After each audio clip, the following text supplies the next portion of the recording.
To start this project, write your name, table number, and grade 2 on the back.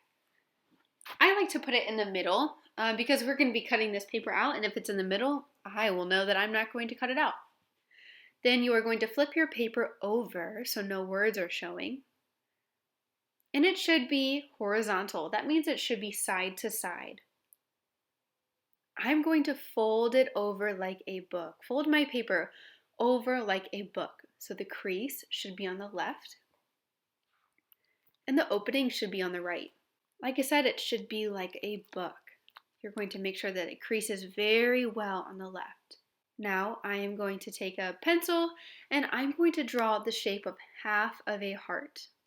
I'm using a Sharpie so you can see, but you will be starting on one side of your paper on that folded side. You are going to be coming up and around almost like a crooked U, and you are going to end at that point, at the corner of your paper. So again, you should be at that corner of the paper on the folded side. Go up and around until you have half of a heart.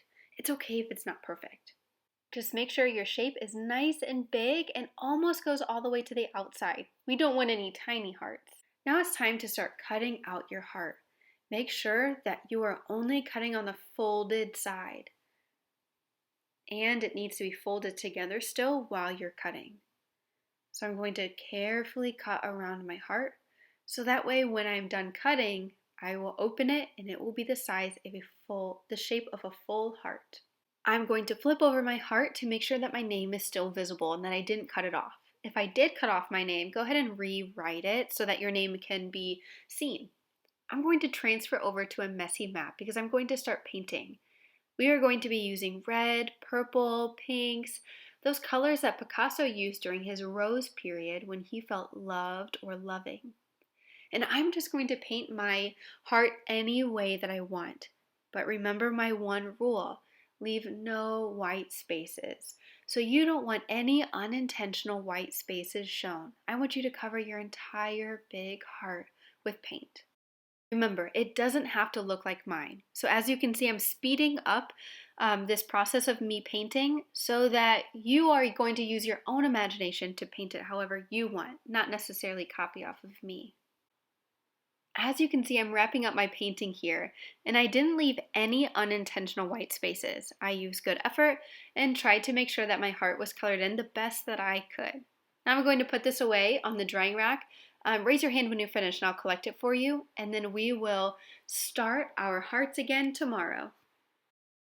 Now that our hearts are all dry and ready to go, we're going to turn our heart over and double check to make sure our name is on it once again.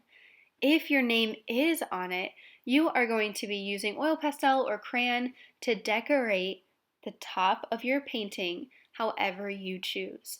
I prefer to use the pinks, the purples, the reds, and the whites just like Picasso did, but you can choose to decorate this how you want to. Again, I'm going to fast forward here so you can see how I made my heart, but not necessarily copy mine. I can't wait to see how your heart looks whenever you're done. Have fun!